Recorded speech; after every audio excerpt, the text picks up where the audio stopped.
Nouvelle information dans l'affaire DSK. Le site de l'Express s'est procuré le rapport médical de Nafissatou Diallo.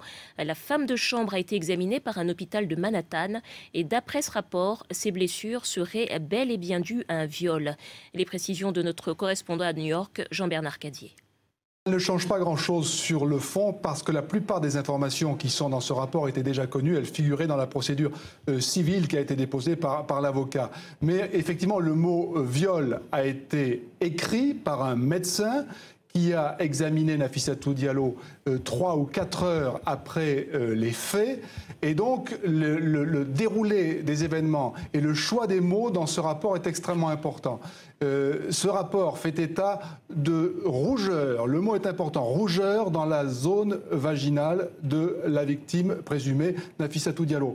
Également le mot trauma en anglais, traumatisme en français. Et donc cette conclusion d'un médecin, il y a eu viol. Nafissatou Diallo, assurait le New York Times, avait prononcé cette phrase en peul, sa langue maternelle. « Ne t'inquiète pas, ce type a beaucoup d'argent, je sais ce que je fais. » C'est faux, a assuré Kenneth Thompson en sortant épuisé du bureau du procureur.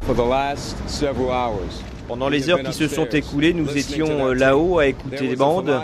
Il y avait un interprète assermenté du début à la fin de ce rendez-vous. Il a écouté cette bande, nous avons tous écouté, encore et encore.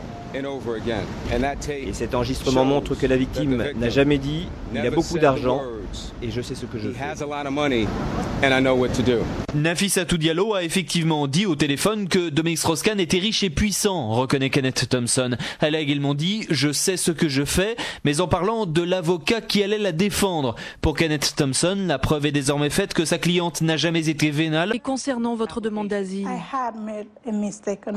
oui, j'ai fait des erreurs pour ma demande d'asile. Parce que j'adore ce pays. Je veux vivre dans ce pays. Et voilà l'une des raisons pour lesquelles il a fallu que je m'adresse au public. C'est pour montrer au monde que je ne suis pas une prostituée. Je n'en ai jamais été une. Et je veux montrer cela aux gens. Êtes-vous une prostituée? Non, je ne le suis pas. Et on m'a jamais traitée comme telle depuis ma naissance.